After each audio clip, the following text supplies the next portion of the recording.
Buenas tardes, soy el doctor Raúl Montalvo, médico infectólogo del Hospital Nacional 2 de Mayo. Para el día de hoy está programado el tema infecciones de transmisión sexual. Es un tema bastante amplio que muchas veces lo tomamos desde primaria, secundaria, lo hemos visto en pregrado. Entonces es un tema que hemos visto en múltiples oportunidades. Sin embargo, es un tema que todavía es débil en mucha parte de los alumnos. Infección de transmisión sexual, antes denominado ETS como enfermedad de transmisión sexual, actualmente son infecciones de transmisión sexual. Son aquellas infecciones que se adquieren, que se contraen a través del contacto sexual. Sin embargo, estas pueden adquirirse a través de otras vías, como percutánea, a través de manipulación de agujas, puede ser parenteral a través de la administración de suero, de sangre, fluidos, y a través de la transmisión vertical o perinatal. Epidemiológicamente existen por cada año 400 millones de nuevos casos de ITS en el mundo. El 90% de ellos son en pacientes jóvenes, principalmente de 15 a 35 años. No debemos recordar también que el 25% de todos ellos son adolescentes. 400 millones, de esos 400 millones, casi 300 son sífilis, gonorrea y sida, ¿no? Que casi 300 millones de todas las ITS son sífilis, gonorrea y sida, que engloban las principales ITS. Y nosotros conocemos cerca de 25 infecciones de transmisión sexual actualmente. Entonces, ¿cuál es la susceptibilidad durante este altos casos en la adolescencia? La susceptibilidad en la adolescencia se debe a factores psicológicos propios de la persona, factores socioculturales donde se desenvuelve ella, al riesgo biológico, a la incapacidad de esta persona de muchas veces reconocer los síntomas principales, síntomas primarios, síntomas incipientes, y, el otro es, a pesar de que ya conoce sus síntomas, conoce su problema, se abstiene a asistir a consulta médica y muchas veces solo recurre a farmacias donde se demora el diagnóstico exacto y a veces se dificulta el tratamiento oportuno. Entonces, cuando nosotros tenemos un caso de ITS, siempre, ojo que siempre debemos buscar otras ITS. No, muchas veces la presencia de alguna ITS no es única. Como la forma de transmisión son similares, muchas veces hay coinfección de dos o hasta tres ITS. En estos casos debemos realizar estudio, iniciar tratamiento no solamente al paciente, también al compañero sexual.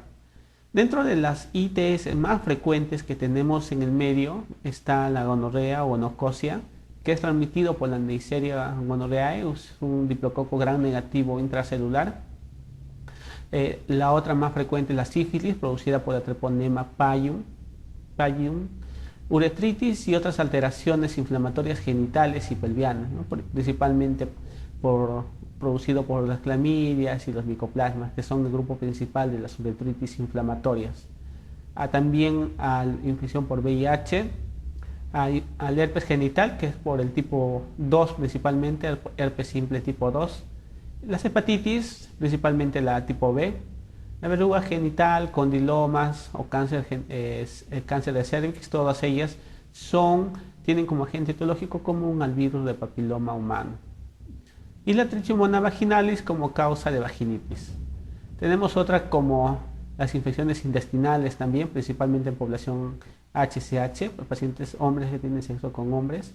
Las vulvovaginitis en mujeres y la balanitis en hombres, producida por la Candida albicans.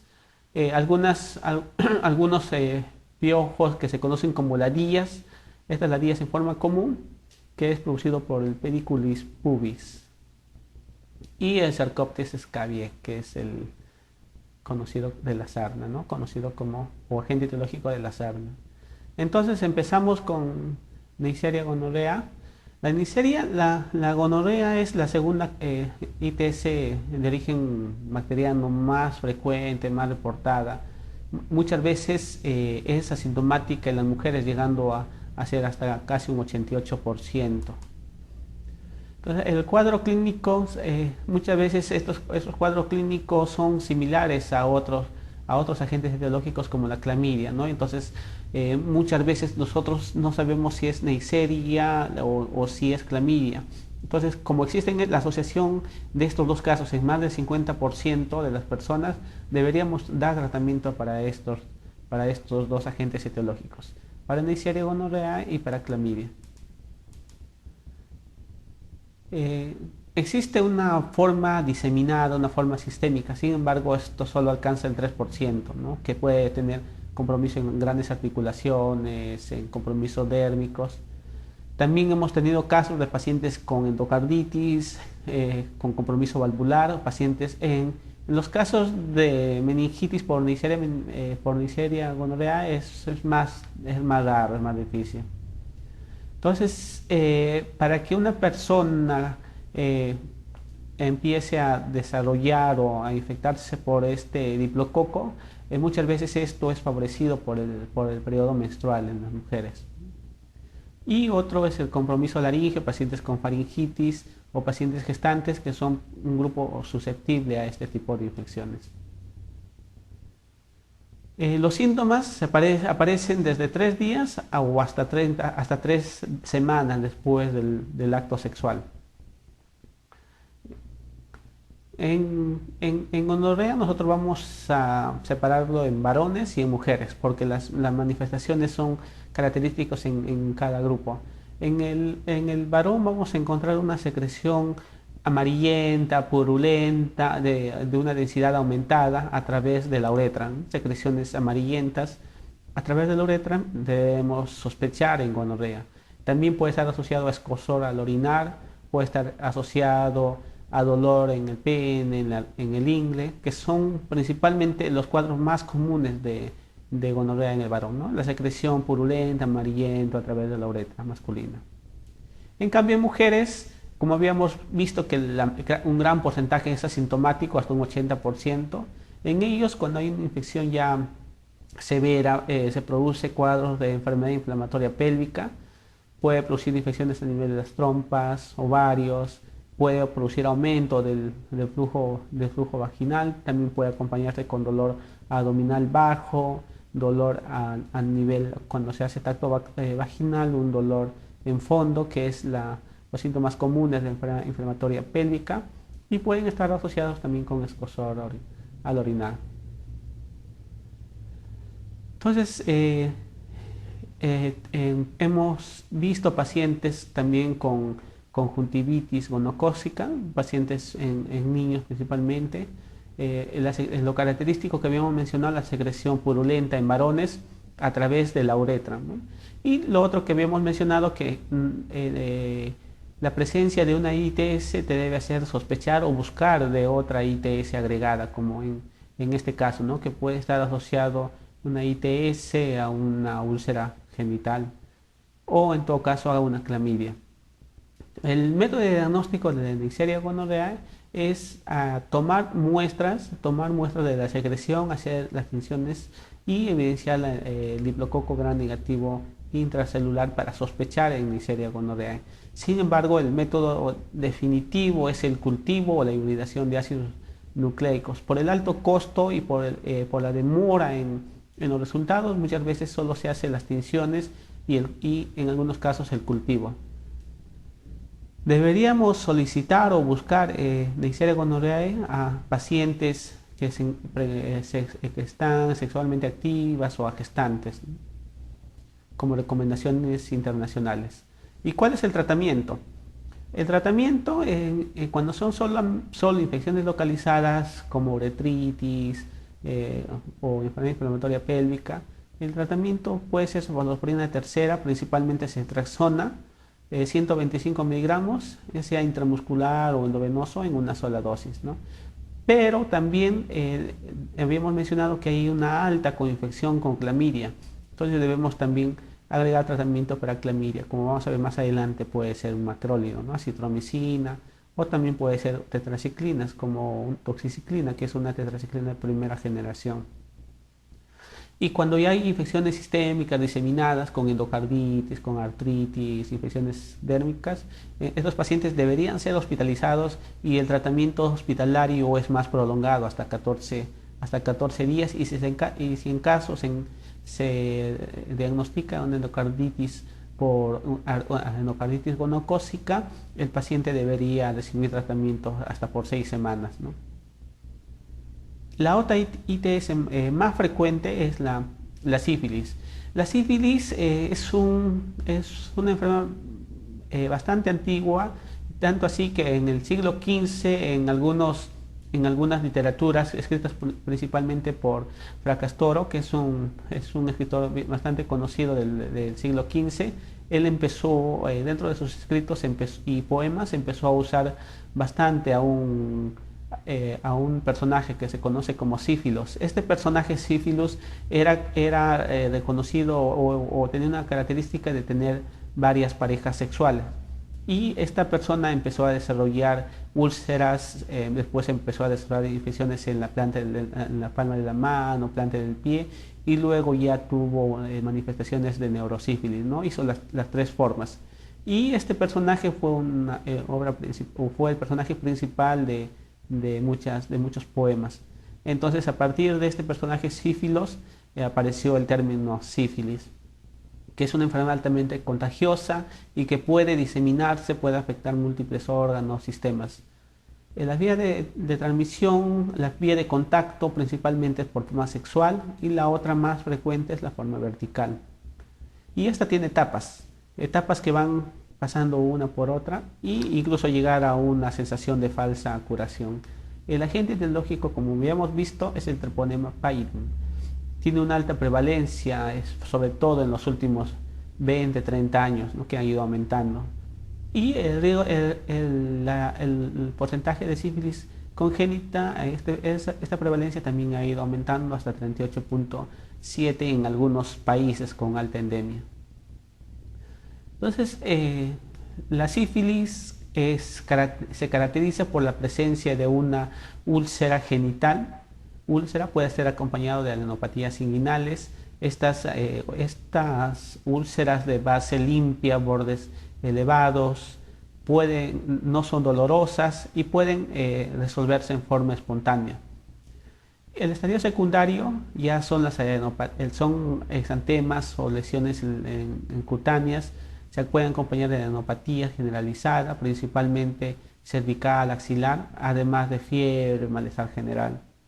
Tenemos un periodo de latencia o estadio de latencia donde la persona está asintomático durante un tiempo antes de llegar al estadio terciario, que son hasta décadas después de la primoinfección.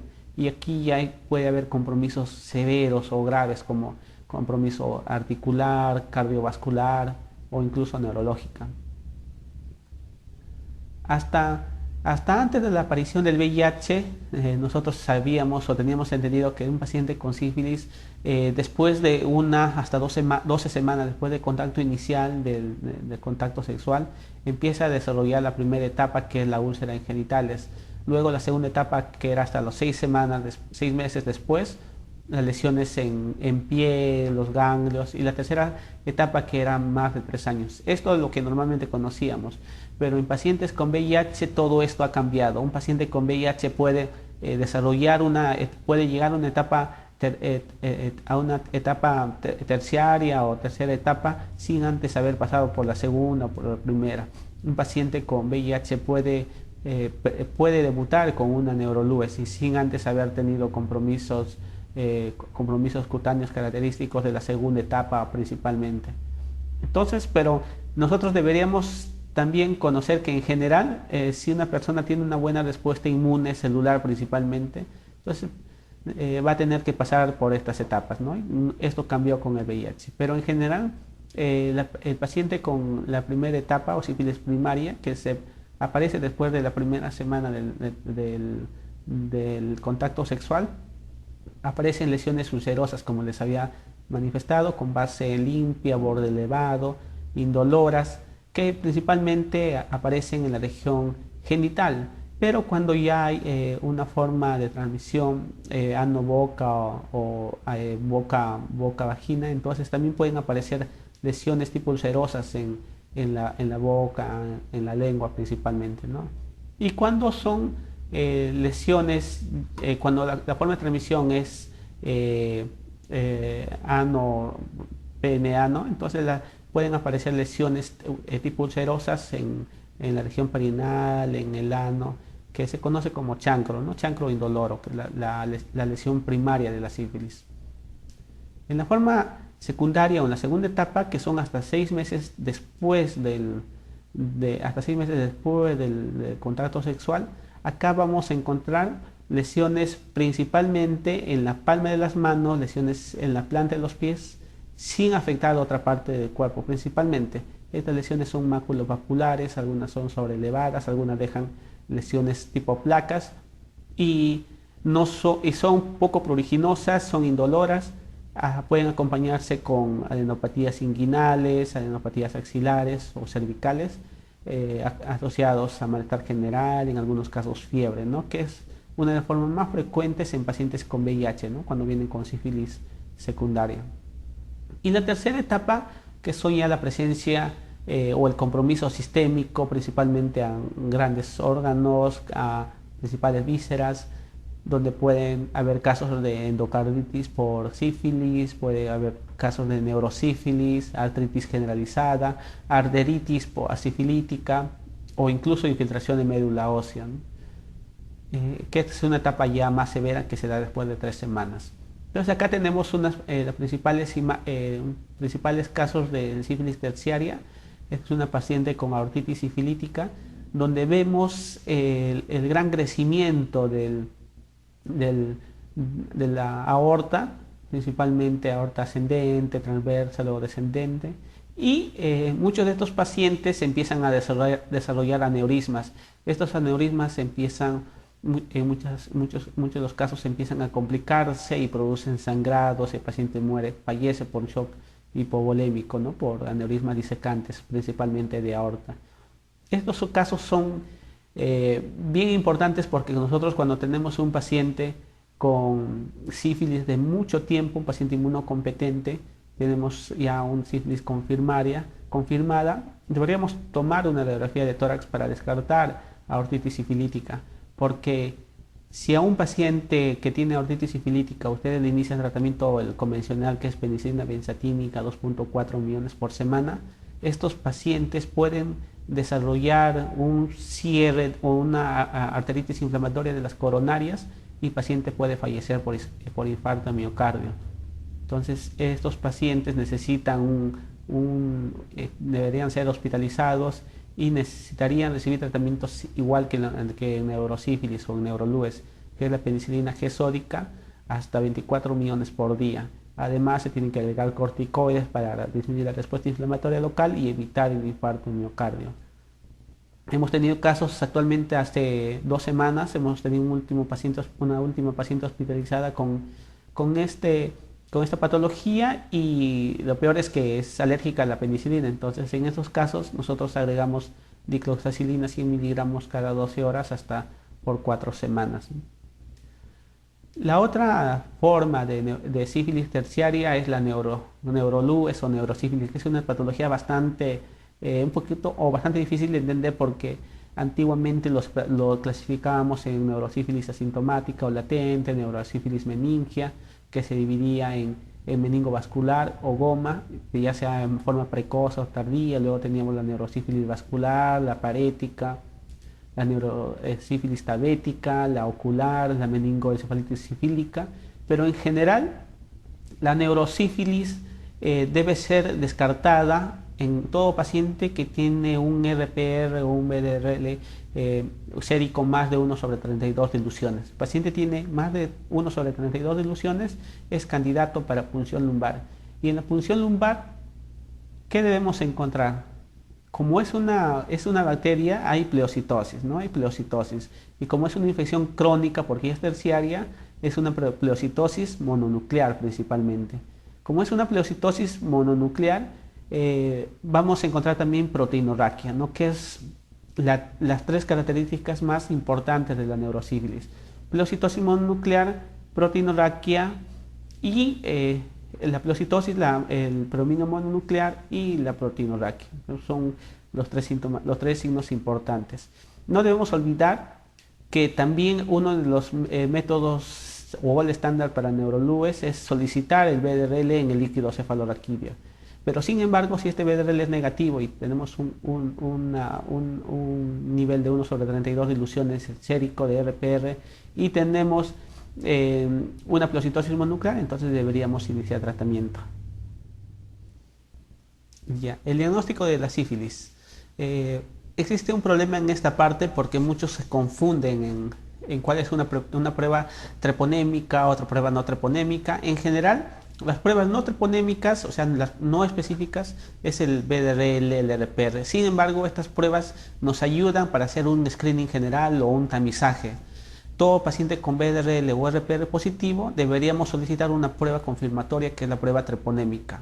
¿Cuáles son las pruebas treponémicas que contamos actualmente? Es el FTA principalmente, o el otro es el MHA. Pero de todas ellas, la más común es la FTA. Esta prueba treponémica lo que hace es confirmar el diagnóstico de sífilis. Y lo malo de esta FTA es que siempre van a permanecer positivos durante toda la vida. Es decir, si a un paciente le diagnostican sífilis con FTA positivo, este FTA positivo va a estar de por vida, así el paciente haya sido curada. Pero si nosotros queremos confirmar o evaluar el seguimiento al tratamiento, o ver si el paciente está mejorando al tratamiento, está yendo bien, entonces le solicitamos pruebas serológicas no treponémicas como BDRL o RPR, le tomamos un basal y luego le vamos tomando a los 6 meses, 12 meses y vamos viendo que va bajando progresivamente. En estos pacientes la disminución del número de diluciones es en forma progresiva, no es que a los 6 meses ya el paciente debe tener diluciones cero, no, las diluciones son en forma lenta y probablemente a los 24 meses recién se llegue a negativizar este BDRL o RPR o empiecen a bajar a cero el número de diluciones. La otra forma, el otro punto importante es el tratamiento. El tratamiento de elección es la penicilina benzatínica, ya sea en la forma primaria, en la forma secundaria o pacientes asintomáticos. La dosis es 2.4 millones intramuscular, que sería 2 ampollas de 1.2 millones, una ampolla en cada nalga puede ser administrada, lo malo que es bien doloroso y esto se puede requerir un refuerzo a la segunda semana y a la tercera semana. En neurosífilis o en aortitis sifilítica o endocarditis el paciente debe ser hospitalizado y aquí el tratamiento de elección es penicilina G sódica, principalmente penicilina G sódica, y el paciente recibe hasta 24 millones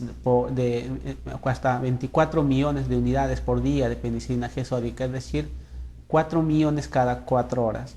Como el paciente recibe penicilinas a dosis altas, muchos de los pacientes hacen flebitis, entonces debemos hidratar previo y post administración de penicilina. Y lo otro es que se han descrito casos del síndrome de Harris-Herxheimer, que es un síndrome caracterizado por la respuesta inflamatoria debido a la muerte del treponema. Estos treponemas empiezan a ser degradados por la penicilina y empiezan a liberarse en gran cantidad de detritos extracelulares, citoquinas, interleuquinas, enzimas lisosómicas, y estos empiezan a producir respuesta inflamatoria. Y el paciente muchas veces empieza a empeorar, mayor fiebre, malestar general, puede aparecer insuficiencia respiratoria incluso o insuficiencia renal. El tratamiento en estos casos es hidratación, reposo y agregar corticoides por un periodo corto, 5 días a una semana, ¿no? Que debemos tener en cuenta también en este tipo de pacientes. ¿Qué hacemos si el paciente es alérgico a la penicilina? El tratamiento de elección en estos casos es la tetraciclina. Tenemos a la doxiciclina, que es una tetraciclina de primera generación y podemos administrar 100 miligramos cada 12 horas hasta por 28 días. Si la paciente es gestante y no podemos administrar doxi o tetraciclina, ¿qué hacemos en estos casos? ¿Qué hacemos?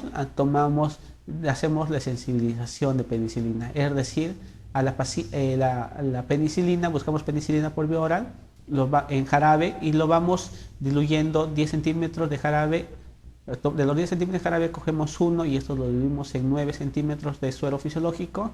Esta mezcla lo dividimos, tomamos 1 centímetro, lo diluimos en 10, de esta tomamos 1 centímetro, lo diluimos en 10, así hasta tenerlo 5 veces y le vamos dando le vamos dando 5 centímetros cada hora, ¿no? Vamos subiendo 5 centímetros, luego le damos a la siguiente hora otra dosis hasta llegar a la dosis normal.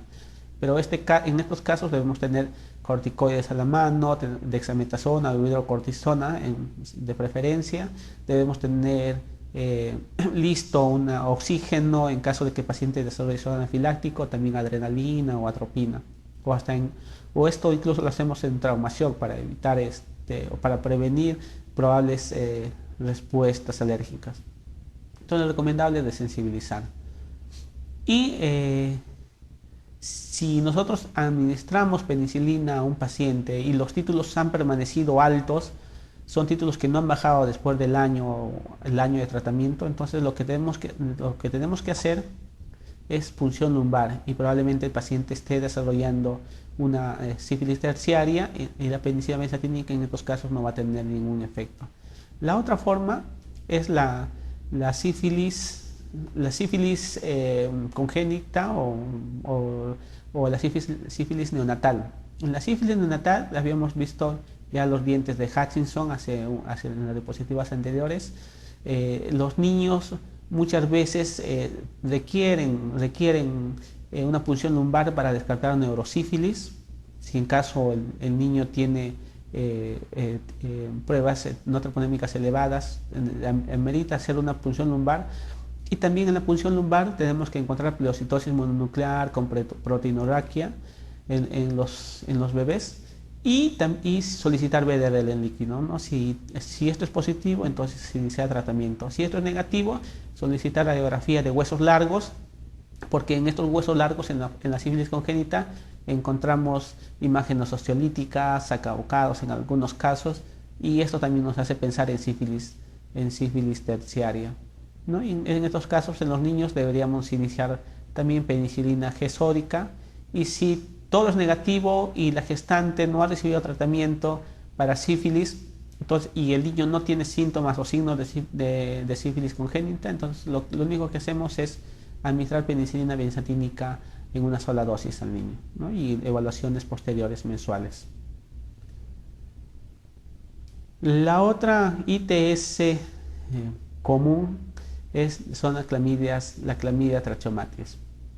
Es una ITS bacteriana que tiene una alta prevalencia en adolescentes, en mujeres, y esta prevalencia ha ido aumentando en los últimos años. Pueden cursar en forma sintomática en muchos pacientes y pueden, en las formas ya severas o formas más crónicas, pueden llevar a una enfermedad inflamatoria pélvica. Entonces, puede presentar como dolor pélvico crónico, pueden asociarse a embarazos ectópicos o incluso a infertilidad, ¿no? Sospechar siempre en pacientes con embarazo ectópico o infertilidad la presencia de clamidia trachomatis. Entonces, en las mujeres produce cervicitis, cuello edematizado con secreción purulenta, también puede producir uretritis y el otro síntoma puede asociarse a bartolinitis, que son lesiones más grandes, más dolorosas, muchas veces llegan a sedarse y en algunos casos requieren tratamiento quirúrgico, ¿no? La bartolinitis. En cuanto al diagnóstico, el diagnóstico más común o con mayor frecuencia es tomar muestras de la secreción cervical o de la secreción uretral, y esto mandarlos a PCR, mandarlos a tomar PCR para identificar el ADN. Y el otro es la inmunofluorescencia directa, ¿no? El IFI, que es el método más usado en nuestro medio, más barato y que nos ayuda a identificar los casos. Como habíamos visto, gonorrea presenta secreción uretral en varones y en mujeres presenta cervicitis. En relación a la clamidia también puede asociarse a secreción uretral y también a cervicitis. Por eso lo que es gonorrea con clamidia son infecciones que siempre van frecuentes. Si ustedes sospechan en clamidia, también deben sospechar en con infección con gonorrea. O si sospechan con gonorrea, también deben descartar la presencia de clamidia. O lo que se hace en muchos casos es dar tratamiento para ambos. El tratamiento para clamidia, ¿cuál es? Acitromicina. La acitromicina viene de 500 miligramos. Damos 2 tabletas en una sola dosis. Si en caso no contamos con acitromicina o por algún motivo, entonces el otro tratamiento que puede administrarse es doxiciclina, 100 miligramos cada 12 horas, ¿no? Pero esto sí ya es por 7 días. Bueno, va a producir sabor metálico, debe ingerirse con bastante agua. Y lo malo que la doxi no se puede dar en gestantes, por eso que en gestantes el tratamiento de elección o recomendado es amoxicilina. Existe un protozoario muy involucrado en las ITS. Este protozoario es el Trichomona vaginal, Trichomonas vaginalis. Este es un trofozoito, un forma de trofozoito que presenta flagelos en su extremo posterior. Se asocia a flujo vaginal, que este flujo vaginal es característico porque es espumoso, es abundante. El color generalmente es variable, puede variar de amarillo, blanquecino. Tiene un mal olor, algunos dicen que es un olor a pescado. Se asocia a disurias, a dolor durante el acto sexual, es decir, dispareunias, y asociado además a prurito vulvar. Entonces, el trichomona vaginalis muchas veces es diagnosticado simplemente por la clínica al evidenciarse este flujo vaginal espumoso, maloliente, con dolor durante el acto sexual y prurito vulvar, que es característico de trichomonas vaginales, ¿no? Y cuando se hace el examen colposcópico se evidencia la colpitis en puntos. El diagnóstico se toma la muestra a través de un Papa Nicolau, se toma muestra de la secreción, y se lleva al microscopio y se evidencia este trofozoito, ¿no?, flagelado. El tratamiento de elección es metronidazol cada 8 horas por 7 días. Y hay otra recomendación que principalmente en adolescentes, porque ellos no llegan a completar el tratamiento de 7 días, es dar una sola dosis de 2 gramos, es decir, 4 tabletas, una sola dosis. Algo que no debemos olvidarnos es dar el tratamiento, la misma dosis o el mismo medicamento al compañero sexual, ¿no? Es algo que siempre nos olvidamos. Dentro del grupo de los virus, que también es una de las importantes causas de ITS, es el virus papiloma virus humano, ¿no?, el PBH. En sí conocemos más de 60 genotipos. Actualmente conocemos más de 60 genotipos, pero de todas ellas, 30 se han identificado, se han asociado a infección genital. Es la infección viral más común en el tracto genital, en el tracto reproductivo, y el pico de incidencia es de los 16 a 20 años.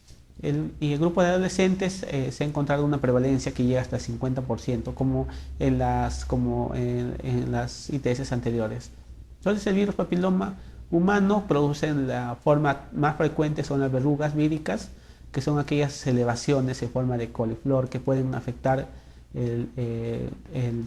a nivel del balano o a nivel de pene, a nivel perianal, a nivel vaginal o vulvar, que son estas lesiones características que llegan a ser confluentes, llegan a ser en forma de coliflor. Muchas veces hemos encontrado pacientes con condilomas gigantes, 10 centímetros, 20 centímetros, y que en estos casos ya el tratamiento es quirúrgico, ¿no?, de la mano del tratamiento tópico. Entonces, los genotipos más identificados en los condilomas son los genotipos 6 y 11. Los genotipos 16 y 18 debemos recordar que son estos oncogénitos y debemos considerar el riesgo de que desarrolle el paciente cáncer de cervix o cáncer cervical, ¿no?, que es principalmente el 16 y el 18. El periodo de incubación puede ser hasta años. Se ha observado condilomas gigantes, grandes. En las lesiones subclínicas encontramos, en lesiones subclínicas debemos identificar el ADN viral, que pueden en muchos casos autorresolverse, ¿no? La presencia de genotipo oncogénito 16-18 debemos descartar la presencia de cáncer cervical, ¿no? Lo que nos recomienda la Asociación Americana de Pediatría es que si nosotros evidenciamos condilomas en niños principalmente, debemos descartar el antecedente de abuso sexual hasta descartar lo contrario, ¿no? Presencia de condilomas en niños es sinónimo de abuso sexual, a menos que demostremos lo contrario.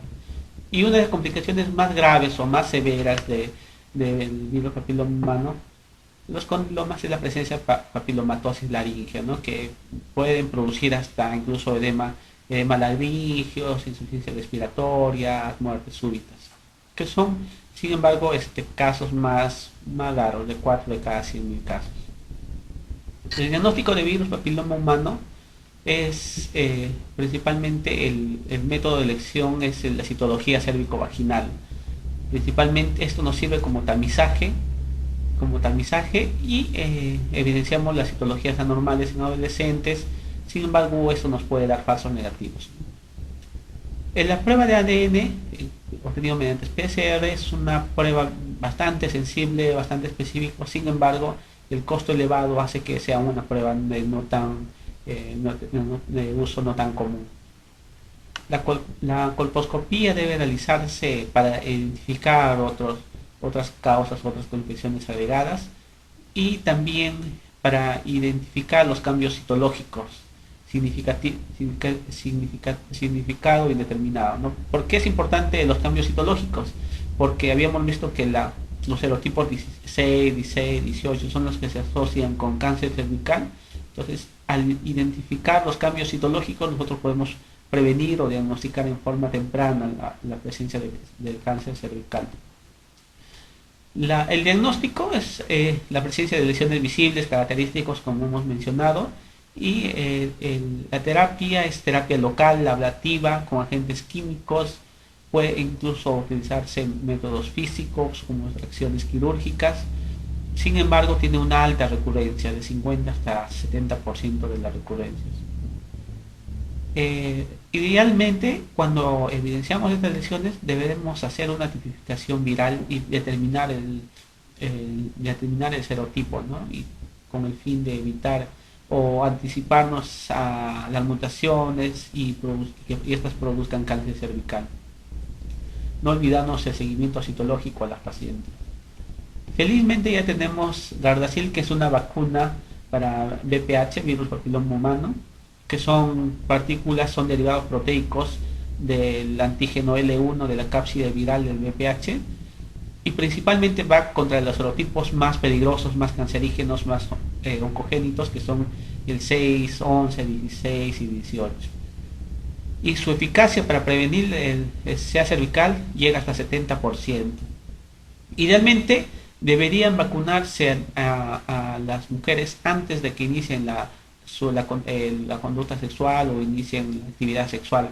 Sin embargo, hay estudios donde también se ha visto que después de mujeres que ya habían iniciado el acto sexual o actividad sexual, también la vacuna había mostrado una eficacia mayor que en pacientes que no habían sido vacunados, principalmente para prevenir el cáncer cervical.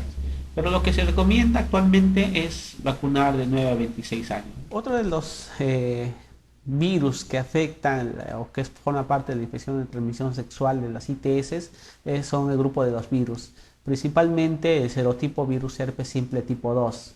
La prevalencia en adolescentes puede llegar hasta 12% según algunos estudios.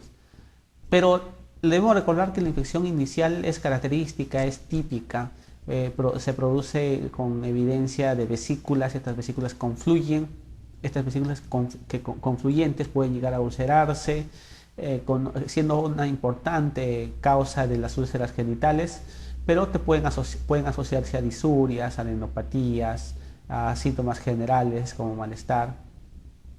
Y lo común son las recurrencias y las complicaciones más graves que hemos tenido: pacientes con meningitis, mielitis transversa, hepatitis, neumonitis.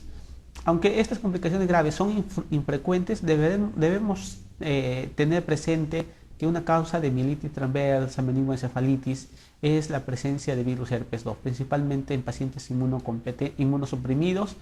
Y además, nosotros hemos encontrado estudios donde existe una alta asociación o coinfección entre meningitis por virus herpes 2 asociado a criptococosis, principalmente en paciente VIH. Mielitis transversa, dentro de las infecciones virales, debemos tratar mismo VIH, debemos tratar virus herpes simple, debemos tratar citomegalovirus. También es causa de neumonitis, ¿no? Pacientes con neumonitis que hacen infecciones virales intersticiales con cuadro progresivo y empiezan a desarrollar síndrome de distrés respiratorio, conocido como ARDS, y muchos pacientes, si no reciben tratamiento a tiempo, pueden llegar a ventilación mecánica o incluso fallecer. ¿Cuáles son los sitios principales de esta enfermedad primaria? En mujeres, la región perineal, vulva, piernas, incluso glúteos. En el hombre es más localizado, puede ser en glande, en prepucio, y si tiene conductas de HCH a nivel de ano o recto, ¿no? En cambio, en los recién nacidos, donde la infección, la ITS se fue por parto vaginal durante un herpes activo, entonces esto puede llevar a infecciones viscerales diseminadas, encefalitis o incluso muerte del bebé. La posibilidad de contagio perinatal es grande, pero ¿cuándo es grande? Cuando la gestante se encuentra en el tercer trimestre. ¿Ya? No se olviden, si la gestante se encuentra en el tercer trimestre, la posibilidad de contagio perinatal al bebé es más alto que en los primeros trimestres. ¿Por qué? Porque en los primeros meses el sincitio trofoblasto no está bien desarrollado y este sincitio trofoblasto no bien desarrollado no facilita el ingreso. En cambio, cuando ya la placenta está bien desarrollado, el virus atraviesa fácilmente aprovechando de la gran vasculatura placentaria. En caso de los portadores crónicos, la posibilidad de afección fetal es bajo, ¿no? Menor del 1%. El modo de transmisión, no nos olvidemos que el virus herpes simple o el virus humano herpes simple tipo 1 es principalmente por contacto con saliva o infección de manos del personal de salud, dentistas puede ser, pero la infección herpes tipo 2 esta sí es por contacto sexual o al neonato durante el parto, el trabajo de parto. Pueden haber presencia de ambos casos cuando hay un contacto sexual tipo oral genital, oral anal y anal genital. No olvidemos que el periodo de incubación es de 2 hasta 12 días después del contagio. El diagnóstico el más específico es el cultivo celular, sin embargo es un método no tan usado. Tenemos otras pruebas serológicas que son más específicas como detectar la glicoproteína G2, que es un examen que ya se está haciendo en Perú. Son pruebas rápidas y que nos ayudan a diferenciar si es herpes tipo 1 o herpes 2, ¿no? Solicitando este antígeno, la glicoproteína G2. Este es un antígeno que se puede solicitar a nivel sérico, tomando sangre del paciente o también tomando líquido de las vesículas, que es un procedimiento más difícil. Pero no se olviden que el diagnóstico principalmente es clínico por la presencia de vesículas que confluyen y luego esto se ulcera y la tendencia a la recurrencia. El tratamiento de elección es aciclovir o en todo caso valciclovir. En ambos casos la eficacia en ambos es igual, ¿no? Solo la diferencia del valciclovir, el valaciclovir solo das cada 12 horas o incluso en algunos casos cada 24, en cambio el aciclovir tienes que dar cada 8 horas o en pacientes con infección sistémica incluso nosotros duplicamos la dosis, ¿no? En general damos 800 miligramos cada 8 horas, que esta puede aumentarse en casos de compromiso pulmonar, compromiso meningio, donde administramos 10 miligramos por kilo por dosis. O sea, si el paciente pesa 50 kilos, damos 500 miligramos endovenoso cada 8 horas hasta por 14 días. Debemos recordar que el aciclovir es nefrotóxico. Muchos pacientes solo reciben aciclovir endovenoso y se olvidan de la hidratación. Muchas veces nos olvidamos de la hidratación. Entonces debemos recordar que hidratar antes y después del aciclovir para evitar la nefrotoxicidad. También en pacientes con neumonías virales por herpes. Y como medida profiláctica no debemos olvidarnos que el preservativo de barrera, principalmente condón, no elimina totalmente la posibilidad de contagio. Una de las enfermedades bastante comunes actualmente y de bastante que llevó a la infectología a desarrollar múltiples investigaciones es el virus de la inmunodeficiencia humana, el VIH-Sida. El VIH que es una pandemia mundial, que aproximadamente existen 65 millones de personas infectadas y ya 25 millones de muertes por VIH. El 25% de estos casos aparecen cada año, ¿no? Cada año, y aparecen principalmente en menores de 22 años. En América Latina tenemos más de 1.8 millones de personas con VIH. Tenemos un espectro de enfermedad, como ya habíamos manifestado en otras charlas. Puede llevar a una infección asintomática y después de unos años llevar al estadio SIDA. La infección asintomática se da porque todavía no hay una replicación viral tan alta y el CD4 todavía es capaz de defendernos contra algunas enfermedades. Pero esto llega a un momento donde se rompe esta respuesta o este mecanismo de defensa, donde ya el CD4 empieza a bajar a menor de 100, menor de 50. Hemos tenido pacientes con CD4 de 1, de 2, que ya presentan coinfecciones por múltiples patologías, y ya estos pacientes llegan a un estadio SIDA. Sin embargo, a pesar del tratamiento, muchos pacientes llegan a fallecer cuando están en estadio SIDA, pero otro gran grupo de pacientes mejoran espectacularmente con tratamiento antirretroviral y con tratamiento de las coinfecciones. Como habíamos mencionado, la clínica puede aparecer hasta una década después, ¿no? Y el cuadro de infección aguda es muchas veces inespecífico. No debemos olvidarnos que a las 2 semanas, debido a un pico elevado de la carga viral, el paciente desarrolla síndrome retroviral agudo, que se conoce como la presencia de fiebre, un rash cutáneo, adenopatías, faringitis, hepatosplenomegalia, ¿no? Que suele resolverse en el transcurso de 2 días. No olvidarnos también que un síndrome retroviral agudo, muchos pacientes que llegan complicados a emergencia, debemos usar corticoides si el paciente tiene gran esplenomegalia con riesgo de ruptura inminente, o pacientes con disnea debido a edema de glotis, ¿no? En estos 2 casos debemos usar corticoides. El diagnóstico de VIH, bueno, el diagnóstico, el tamizaje es la ELISA, es el método de tamizaje que nosotros usamos, y como prueba confirmatoria tenemos al Western blot. El Western blot o ensayo de inmunofluorescencia. Las pruebas positivas, que son 95%, solo 3 meses después del contagio, ¿no? Que más o menos pasa el periodo de ventana. Sin embargo, hay ELISAs de última generación, que son las de 4ª generación, que también detectan antígenos, como el antígeno GP24, que no necesitamos ya una ventana inmunológica tan grande de 3 meses, sino ya esto se acorta incluso hasta 2 semanas. Y si nosotros estamos en estas 2 primeras semanas y queremos tomar un examen, podría tomarse PCR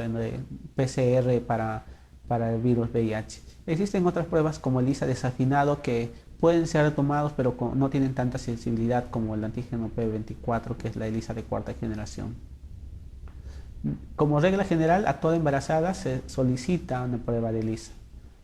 No debemos olvidarnos, es una pregunta que siempre nos hacen, si los flebótomos no transmiten el VIH. Nos dicen, pero si el flebótomos que produce una infección viral, por ejemplo, dengue, fiebre amarilla, es capaz de picarnos y llevar la sangre de un paciente con VIH, y luego pican a otro paciente que no es VIH y lo transmiten la infección. No, esta no se da, no es una forma de transmisión. Debe quedar claro que los mosquitos no transmiten la infección de VIH. Tampoco los abrazos, los besos, los saludos, ¿no?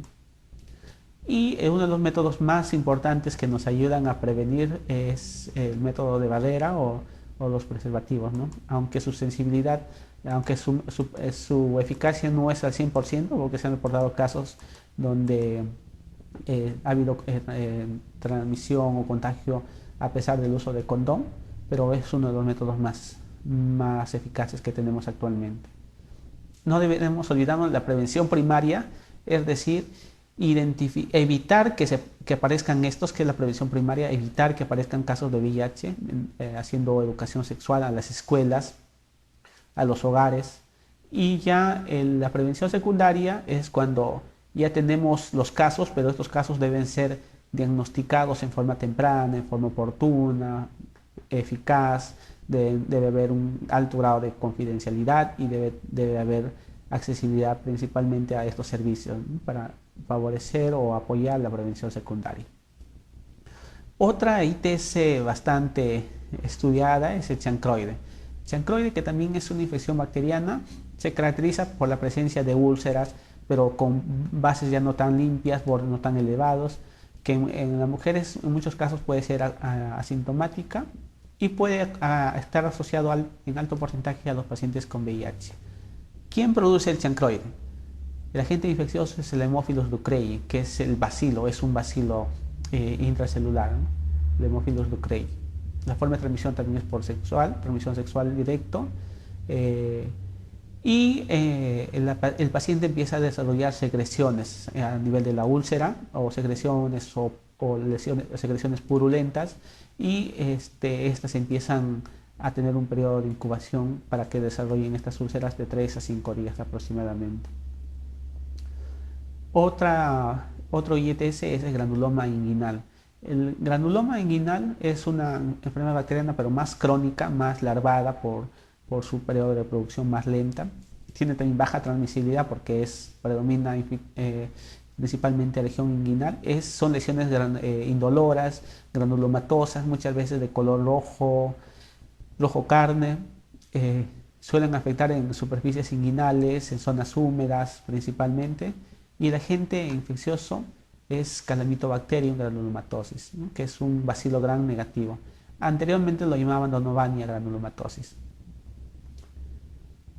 El linfogranuloma venéreo, esta infección de transmisión sexual se da por clamidias, que a diferencia de las otras infecciones por clamidia que producen secreción purulenta, estas producen erosiones, una pápula, lesiones papulares. Esta pápula va creciendo, haciéndose nodular. Esta lesión nodular muchas veces tiende a formarse en úlceras, ¿no? En úlceras, y son crónicas. Aparece además compromiso de ganglios linfáticos regionales con supuración, con proceso inflamatorio en los tejidos cercanos. ¿Cómo diferenciamos en los hombres y en las mujeres este bubón inguinal? El bubón inguinal en los hombres se adhieren a la piel principalmente, pueden producir proctitis, principalmente por el coito rectal, proctitis. El linfogranuloma venéreo es causa muy común de proctitis en pacientes HCH, ¿no? Si ustedes ven pacientes con proctitis, entonces deben sospechar en conducta HCH. En cambio, en las mujeres la afección ganglionar inguinal es menos frecuente, ¿no? Más es en ganglios pelvianos, por eso muchos pacientes tienen enfermedad inflamatoria pélvica, tienden a extenderse a la región rectal, la tabique rectovaginal. Y depende de la conducta sexual también pueden desarrollar proctitis, ¿no? Proctitis y en formas severas, ya fístulas, estenosis de recto. Si es que este linfogranuloma venéreo es grande y empieza a obstruir el pasaje linfático, el drenaje linfático, puede producir incluso en formas crónicas elefantiasis de los genitales, puede asociarse a fiebre, escalofríos, cefalea, artralgias, anorexia, ¿no? Y como les había mencionado, esta enfermedad tiene una evolución más prolongada, ¿no? Y puede producir gran incapacidad por las molestias locales, y por lo general no es una infección que mate al paciente, no es una infección mortal. Aunque en algunos casos se ha visto asociado a sepsis generalizada, shock séptico, artritis o incluso meningitis. No olvidemos que la clamidia trachomatis, principalmente los inmunotipos L1, L2 y L3, son los que están relacionados con las infecciones oculogenitales por clamidia. Hay muchas personas pueden tener como reservorio estas formas de clamidia trachomatis, estos inmunotipos. Y no olvidemos que muchas personas también pueden estar en periodo asintomático. El periodo de incubación, como les había mencionado, es de 3 a 30 días para lesiones primarias, incluso hasta meses después. Y una de las últimas ITS son las hepatitis, y dentro de todas las hepatitis, la hepatitis viral tipo B, que produce fiebre, ictericia, erupción cutánea. Como agente infeccioso tenemos al virus de la hepatitis B, que es un hepagnavirus que tiene ADN de doble cordón.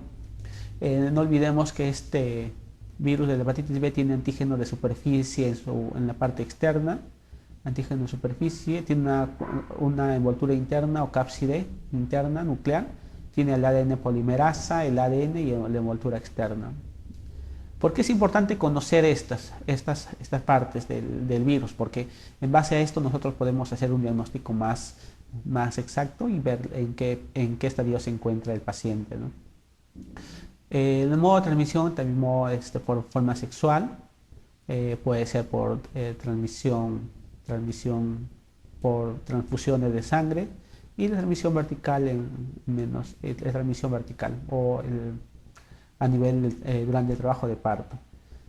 Entonces habíamos visto que la hepatitis B tiene varias partes: sus antígenos, sus cápsides, su ADN polimerasa.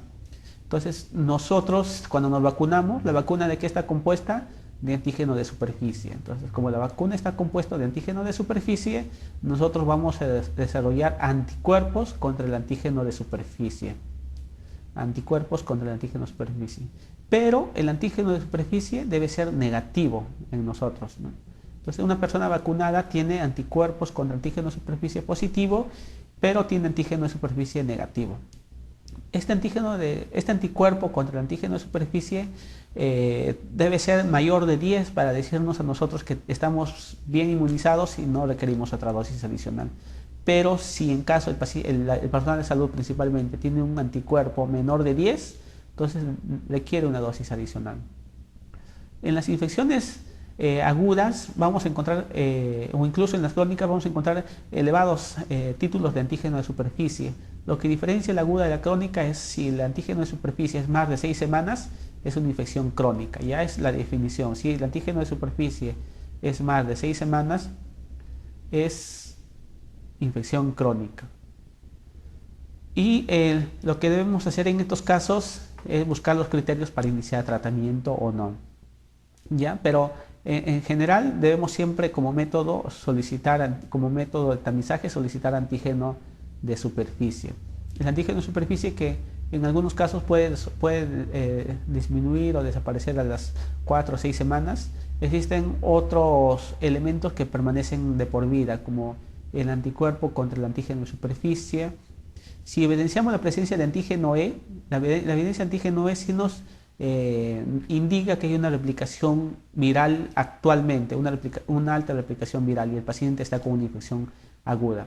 Si tenemos anticuerpo contra este antígeno E, entonces el paciente ha tenido hepatitis B y el organismo está desarrollando anticuerpos.